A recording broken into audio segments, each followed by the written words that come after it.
Hello viewers, now it's time for step presents flashlight. নিশ্চয়ই ভালো আছেন সবাই, এমনটাই আশা করছি। আর আমি জানি আজও রয়েছি আপনাদের সঙ্গী হয়ে। হলিউড থেকে ঢালিউডের লেটেস্ট কিছু আপডেটস রয়েছে আমার কাছে এবং শুধুমাত্র আপনাদের জন্য। দর্শক, তাহলে চলুন শুরুতেই দেখে নেই এন্টারটেইনমেন্ট ওয়ার্ল্ডের কোথায় কে হচ্ছে তার এক ঝলক।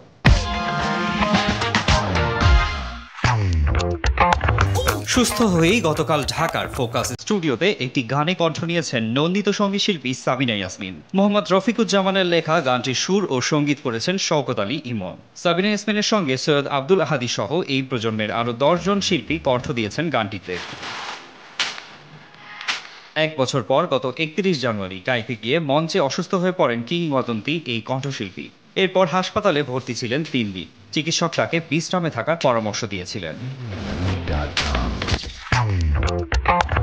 সম্প্রতি এক সাক্ষাৎকারে তাহসান খানের দ্বিতীয় বিয়ে নিয়ে কথা বলেছেন অভিনেত্রী মিথিলা। তিনি জানান, বিয়ে নিয়ে কিছুই বলার নেই আমার, আর এই নিয়ে কথা বলতেও চাই না। এটা যার যার ব্যক্তিগত বিষয়। এটা আমারও কোনো ব্যক্তিগত বিষয় না যে আমি কথা বলবো।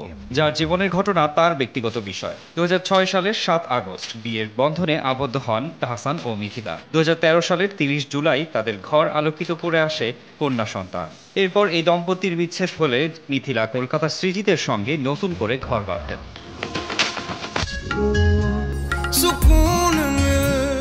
গত সপ্তাহেই বিয়ে করেছেন জনপ্রিয় পাকিস্তানি মডেল ও অভিনেত্রী মাওরা হোসেন। তার বর আমির গিলানিও পেশায় মডেল ও অভিনেতা। এদিকে বিয়ের পর 7 ফেব্রুয়ারি মাওরা অভিনীত হিন্দি সিনেমা সনম তেরি কসম নতুন করে প্রেক্ষাগৃহে মুক্তি পায়। মুক্তির প্রথম 2 দিনই রেকর্ড ব্যবসা করেছে সিনেমাটি। প্রথমবার মুক্তি পাওয়ার পর যত আয় করেছিল, এবার সেটিকেও ছাপিয়ে গেছে এই সিনেমা।